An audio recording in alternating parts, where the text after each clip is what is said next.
Dzina la Atate ndi la Mwana ndi la Mzimu Oyera. Amen. Mulungu wanga bwerani mudzandithandize. Ulemu ukhale kwa Atate ndi kwa Mwana ndi kwa Mzimu Oyera, monga panali poyamba, tsopano ndi masiku onse, ndi pa nthawi zosatha. Amen. Aleluya. Pa dzina la Yesu bondo lililonse lidzagwada, lilime lililonse lidzamulambira.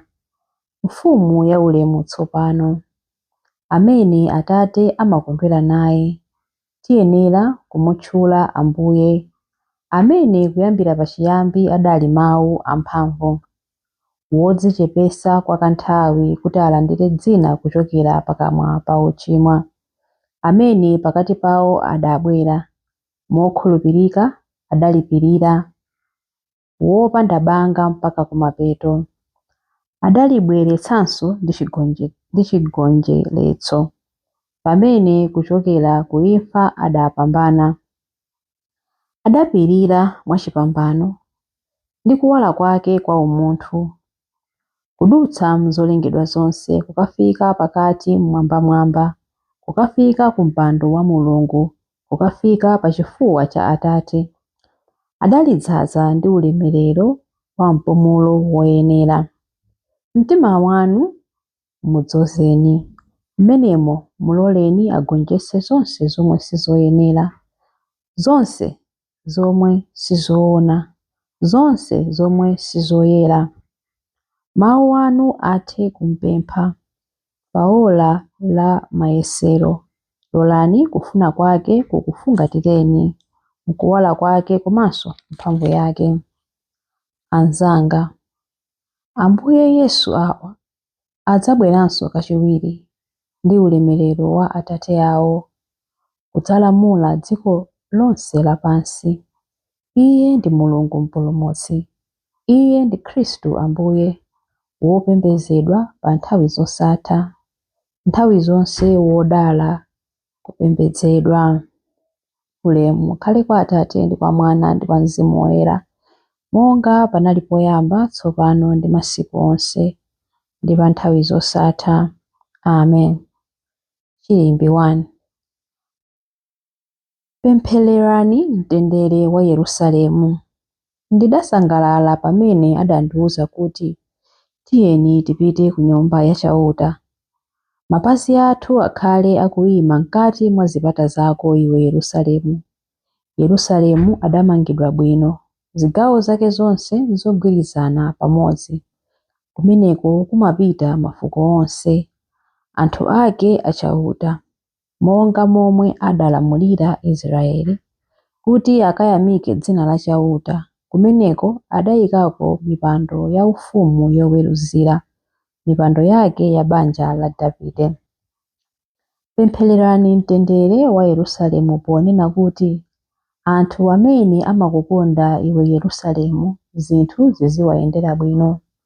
Mtendere ukhale mkati mwa makoma ako, bata likhale m'nyumba zako zachifumu.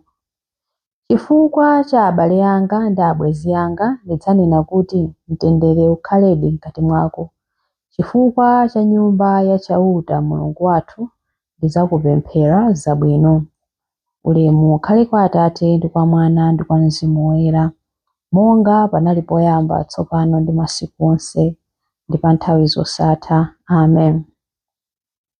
Pemphererani mtendere wa Yerusalemu.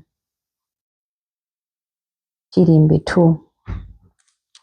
Kuyambira mmawa mpaka madzulo, mokhulupirika ndakhala ndikuyembekeza Ambuye. Ndikulirira inu chauta, ndili mdzenje lozama la mavuto.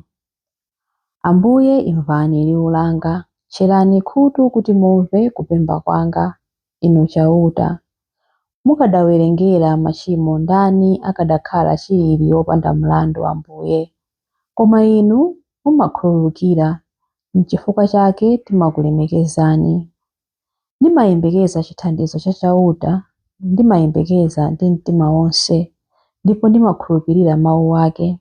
Mtima wanga umayembekeza chauta kupambana mmene alonda amayembekezera m'bandakucha.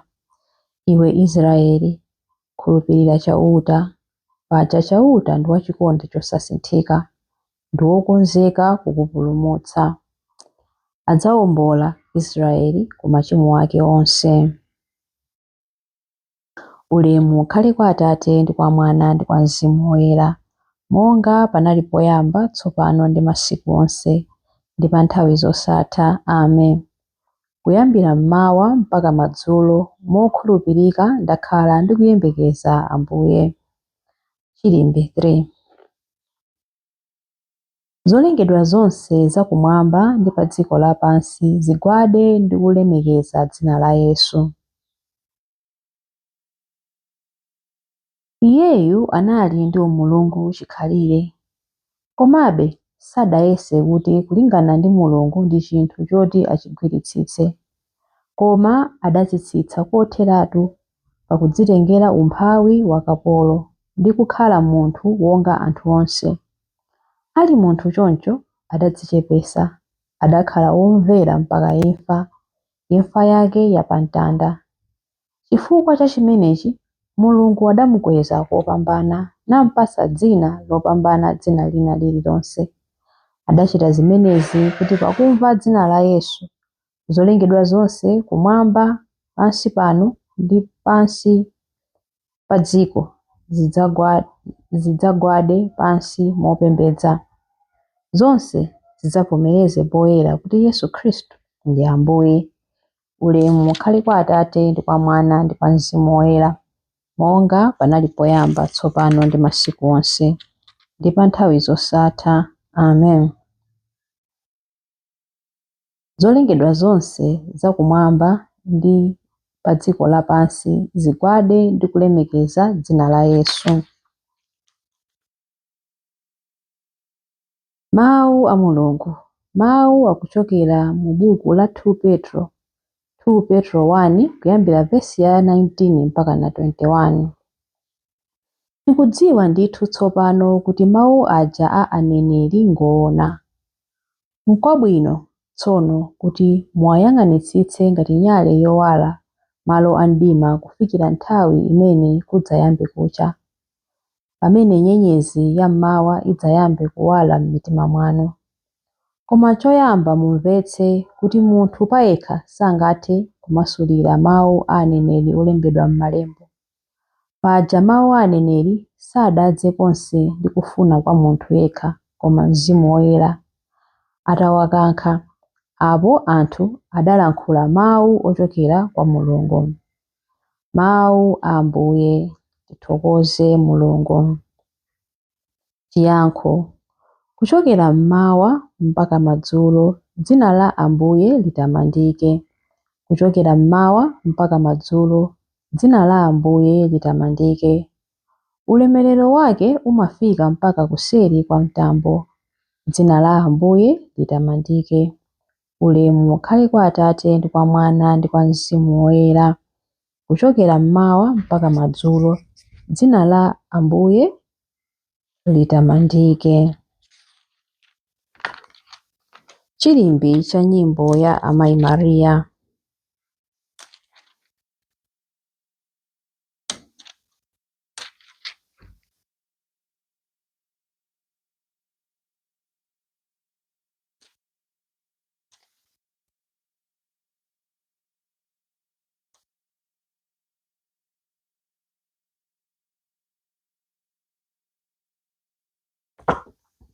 Mtima wanga ukutamanda Ambuye, ndipo mzimu wanga ukukondwera mwa Mulungu mpulumutsi wanga, popeza kuti wayang'ana kutsika kwa mtumiki wake.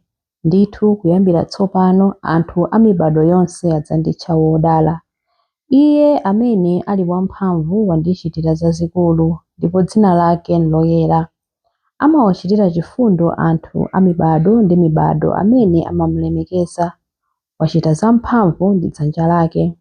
Wabalalitsa anthu a mitundu a mtima wonyada. Mafumu amphamvu wawatsitsa pa mipando yawo yachifumu. Anthu wamba nkuwakweza.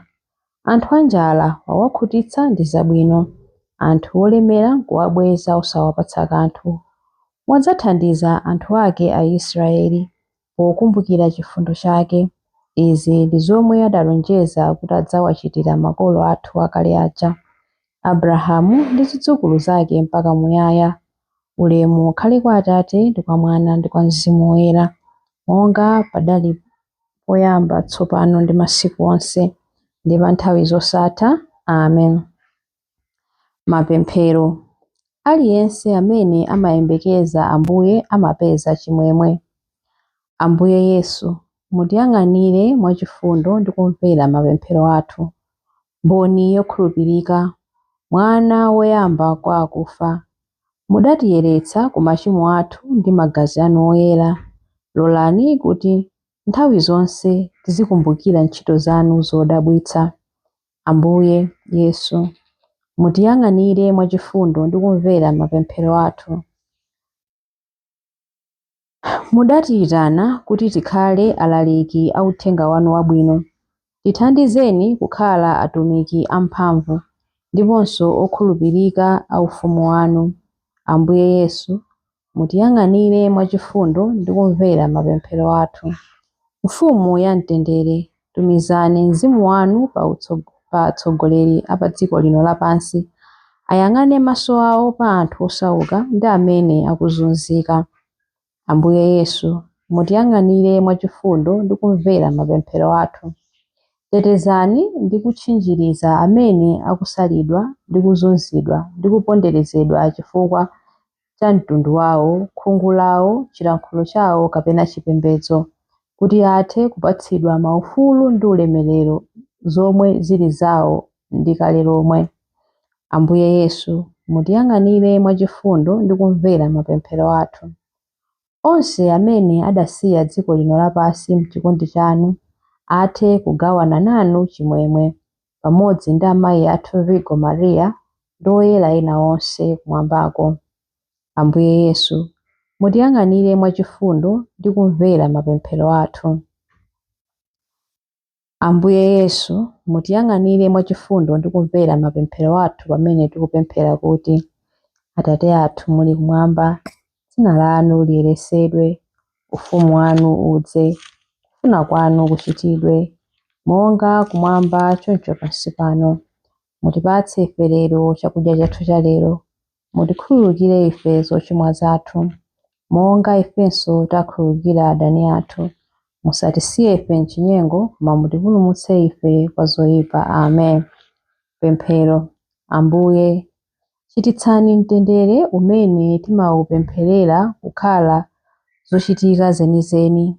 Tithe kukhala m'masiku athuwa mchimwemwe, chabata ndiponso ndi chithandizo cha mapemphero a Virgo Maria wodala. Tidzafike ku ufumu wanu mwamtendere. Tikupempha izi kudzera mwa Yesu Khristu Ambuye athu. Amen. Ambuye atidalitse, atiteteze ife ku zoyipa zonse ndi kutifikitsa ku moyo wosatha. Amen. Dzina la Atate ndi la Mwana ndi la Mzimu Woyera. Amen.